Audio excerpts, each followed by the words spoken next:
दोस्तों नमस्कार, आदाब, सत श्री अकाल।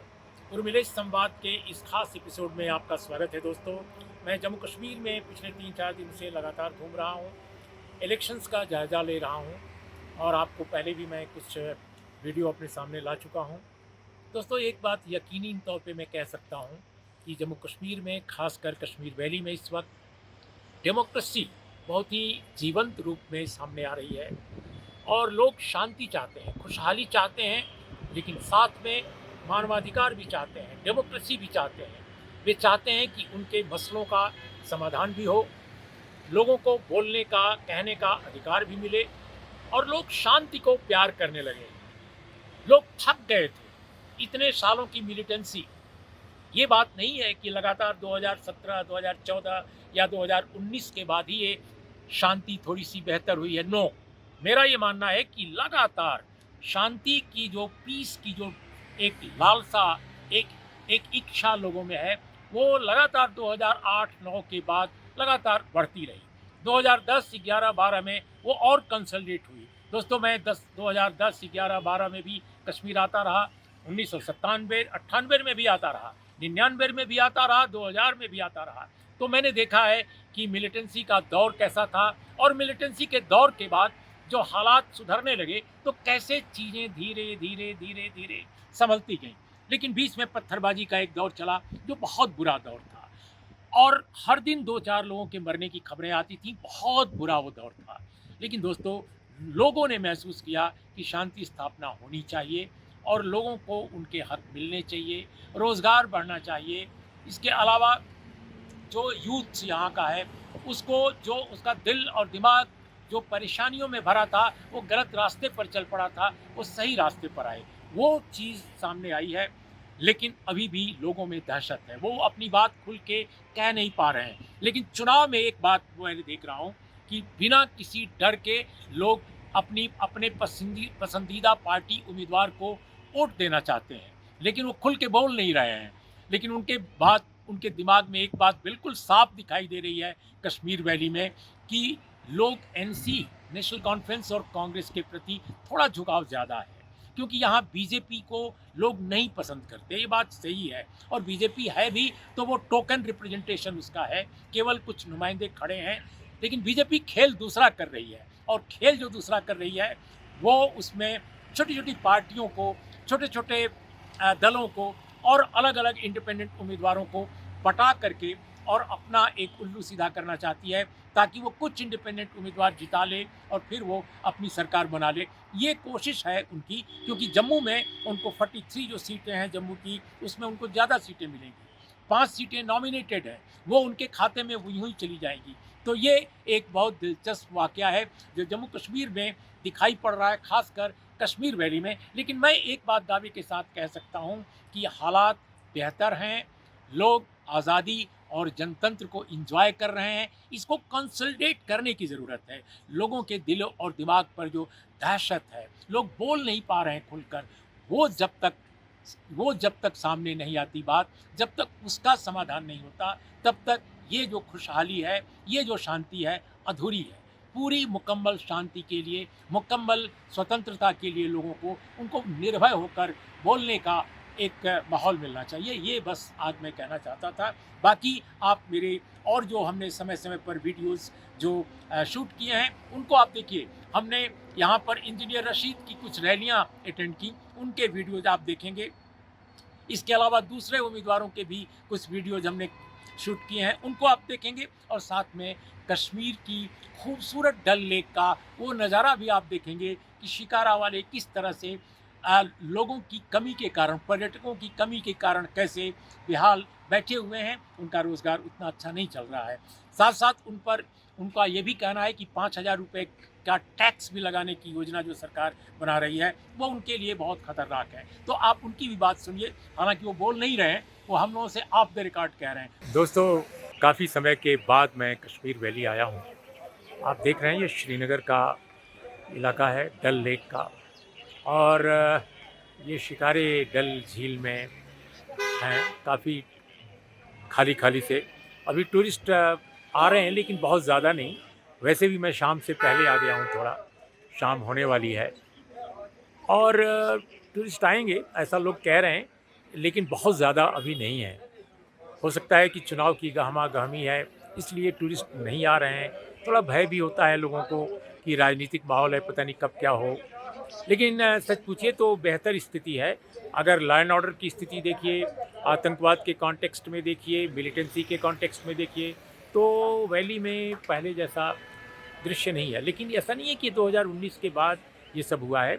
2019 से पहले जब मैं यहाँ आया था तब भी काफ़ी हद तक शांति थी और ठीक ठाक हालात थे। छिटपुट घटनाएं होती रहती थी, छिटपुट घटनाएं अब भी होती हैं। तो शांति या जिसको कहते हैं रिलेटिवली पीसफुल एटमॉस्फेयर, वो ऐसा नहीं है कि 2019 के 5 अगस्त के बाद ही शुरू हुआ है कश्मीर वैली में। वो एक लंबी प्रक्रिया है और उस प्रक्रिया में पहले की सरकारों का भी योगदान रहा है, बहुत बड़ा योगदान रहा है। और अभी देख रहे हैं कि जम्मू कश्मीर का जो जम्मू इलाका है वहाँ मिलिटेंसी नहीं थी पहले उतनी ज़्यादा, अब वहाँ बहुत ज़्यादा दिखाई दे रही है। कश्मीर वैली में भी घटनाएं होती रहती हैं समय समय पर, लेकिन श्रीनगर खुशहाल नज़र आ रहा है पहले के मुकाबले, इसमें कोई दो राय नहीं है। लेकिन दोस्तों ये भी सही है कि टूरिज़्म पहले के मुकाबले थोड़ा बढ़ा है, लेकिन बेरोज़गारी उससे ज़्यादा बढ़ी है। और जो नौजवान हैं बेरोज़गार, उनके अंदर तमाम तरह की बुरी लत, बुरी आदत वो उनमें जा रही है, घर कर रही है। वो ड्रग के शिकार हो रहे हैं, वे आदतन ऐसे नशे कर रहे हैं जो पहले कश्मीर वैली में कभी सुना नहीं जाता था। तो मैं समझता हूँ कि ये बहुत चिंताजनक बात है और सरकार की जो नज़र है इस तरफ नहीं है।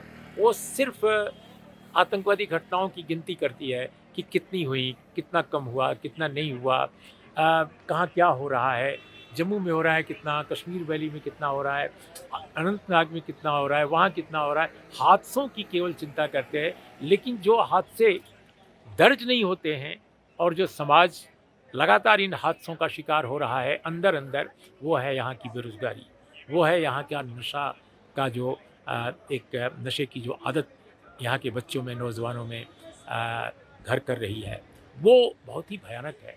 उससे कैसे निपटा जाए ये सरकार के दिमाग में नहीं है, क्योंकि रोज़गार के लिए जब तक मुकम्मल कोई स्ट्रेटजी नहीं बनेगी तब तक इसका कोई समाधान नहीं है। पढ़ाई लिखाई जो हो रही है उसमें लड़के पढ़ लिख कर करें क्या? इतने ज़्यादा ग्रेजुएट्स निकल रहे हैं, MBA निकल रहे हैं, टेक्नोलॉजी करके आ रहे हैं लोग, लेकिन रोज़गार उनको नहीं मिल रहा है। तो कारोबार से और टूरिज़्म से कितना कर लेंगे? अगर वो दुकान भी खोलते हैं या टूरिज़्म के लिए कोई काम करते हैं तो उसमें कितना कर लेंगे? तो टूरिज़्म एक बहुत महत्वपूर्ण पहलू है, कारोबार है वैली का। लेकिन ऐसा नहीं है कि टूरिज़्म एकमात्र सलूशन है, उसके लिए बहुत सारी चीज़ें चाहिए जो मुझे लगता है कि हमारी जो सरकार है वो नहीं कर पा रही है, क्योंकि वो कश्मीर को सिर्फ मिलिटेंसी के चश्मे से देखती है। खुशहाली के जो और तौर तरीके हैं, डेमोक्रेसी का जो दायरा बढ़ाने का जो ज़रूरी कामकाज है, उसकी तरफ उसकी नज़र नहीं है कि कैसे एक डेमोक्रेटिक, एक पीसफुल, एक इंक्लूसिव एटमॉस्फेयर कैसे इस्टेब्लिश किया जाए। ये सबसे बड़ा चैलेंज है जो मौजूदा निज़ाम के पास नहीं है, ऐसा मुझे कम से कम लगा। तो श्रीनगर के डल लेक से मैं उर्मिलेश। तो दोस्तों, आपको मैं कश्मीर की कहानी, चुनाव की ज़ुबानी सब सुनाता रहूँगा कि चुनाव क्या कह रहा है और कश्मीर में चुनाव का क्या माहौल है, आपको ज़रूर सुनाता रहूँगा। दोस्तों, मैं जम्मू कश्मीर के कुलगांव ज़िले के देवसर जगह पर हूँ और देवसर में अब ये कि चुनाव सभा हो रही है और ये चुनाव सभा अब शुरू होने वाली है और इस चुनाव सभा को एड्रेस करने के लिए आ रहे हैं इंजीनियर रशीद, वही जो कुछ दिन पहले तिहाड़ जेल से ज़मानत पर रिहा हुए हैं, उन्हीं के लिए ये सभा उनकी है। यहाँ वो एक इंडिपेंडेंट उम्मीदवार का समर्थन कर रहे हैं, उनके लिए आए हैं। बहुत सिक्योरिटी है लेकिन लोग बहुत कम हैं और ये जनाब पूरे जम्मू कश्मीर में अपने उम्मीदवार खड़े किए हुए हैं और बहुत सारे लोग ये कह रहे हैं कि जम्मू कश्मीर में जो नेशनल कॉन्फ्रेंस, कांग्रेस अलायंस और PDP के बीच में जो लड़ाई है या भारतीय जनता पार्टी के बीच में लड़ाई है, तीनों को अगर मिला लिया जाए तो उसके हिसाब से इंजीनियर रशीद के जो उम्मीदवार हैं वो शायद मुश्किलात पैदा करेंगे कांग्रेस के लिए और नेशनल कॉन्फ्रेंस के अलायंस के लिए। अगर वो वोटों को बांटते हैं, वोटों का बंटवारा करते हैं, तो निस्संदेह वोटों के बंटवारे से बीजेपी या उसके समर्थित उम्मीदवारों को थोड़ा सा फ़ायदा हो सकता है। ये आप जनाब देखिए इंजीनियर रशीद साहब को आप देख सकते हैं। तो ये जो जिनके सर पे बाल नहीं है वो हैं इंजीनियर रशीद, जो 4-5 साल से जेल में थे और तिहाड़ जेल से ये अभी रिहा हुए हैं और ये इसी चुनाव के लिए इनकी रिहाई हुई है।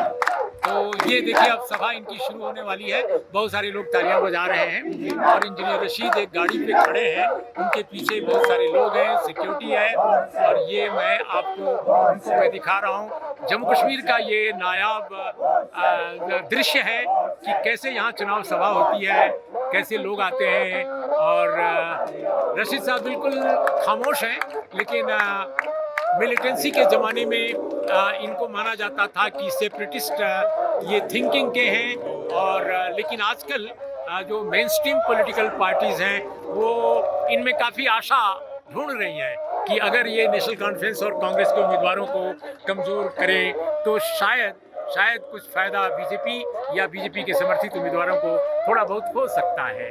तो ये अभी देखने की बात है, लेकिन ये आप उनकी सभा देखिए।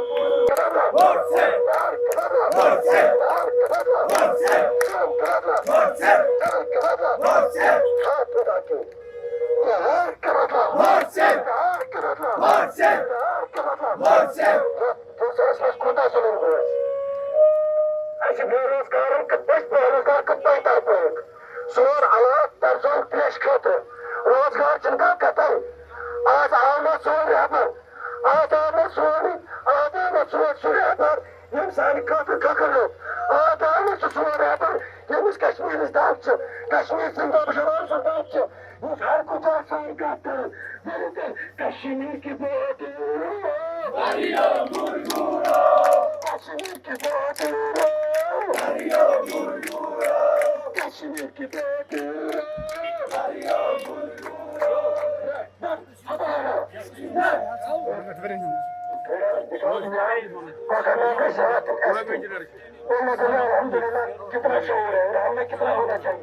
तो ये आप आज की तारीख में हमारी ये जो आपको सूचना हमने दी, ये जो आपको खबर दी, कैसी लगी ज़रूर बताइएगा। नमस्कार, आदाब, सत श्री अकाल।